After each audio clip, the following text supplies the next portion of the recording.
So you've been diagnosed with obstructive sleep apnea, and you've seen your primary care doctor and a sleep medicine doctor, such as pulmonary doctor or a neurologist, or in some cases an ENT, and you've been given what is the standard frontline treatment, the gold standard, which is CPAP, continuous positive airway pressure. 65% of people can tolerate CPAP. So there's another 35% who can't. And there's nothing to be concerned about or worried about if you're not able to tolerate it. There are just some people who can't. We compare it to an air blower strapped to your face, right? So it does work.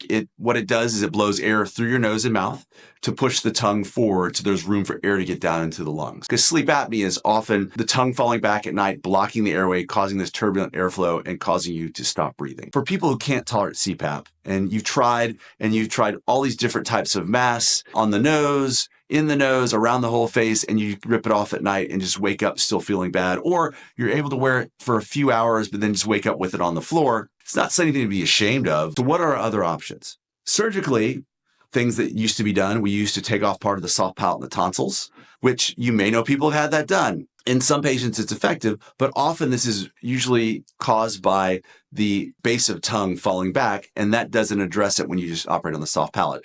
Plus, it's a 2-week recovery, and it's not very fun to go through. And you may know people have had called a UPPP or uvulopalatopharyngoplasty, and they were down for 2 weeks. It was a rough recovery, and they didn't see a lot of improvement.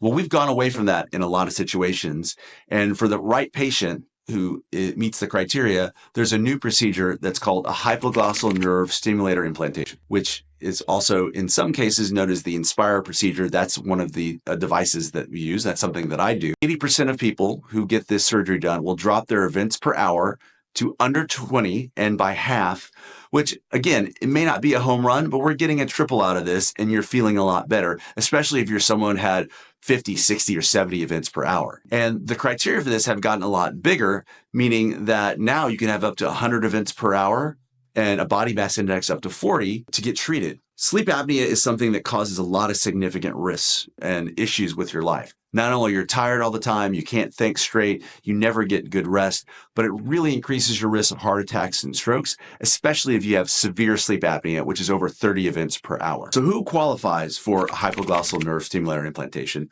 and what's the procedure like? The reason is that if you can wear CPAP all night long and it treats you, it works. Probably more effective than anything else out there, and surgery has risks. A small sensing lead, which this may change soon, between the second and third rib. The new sensing generator and battery may be able to do that on the next generation for Inspire.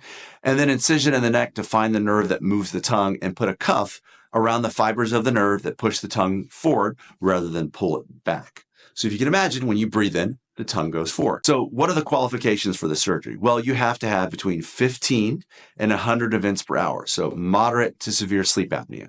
Mild sleep apnea is not a qualification for this. You also have to have a body mass index right now of 40 or less. And you also have to have failed CPAP, like we said before. You also have to have less than 25% what we call central apnea.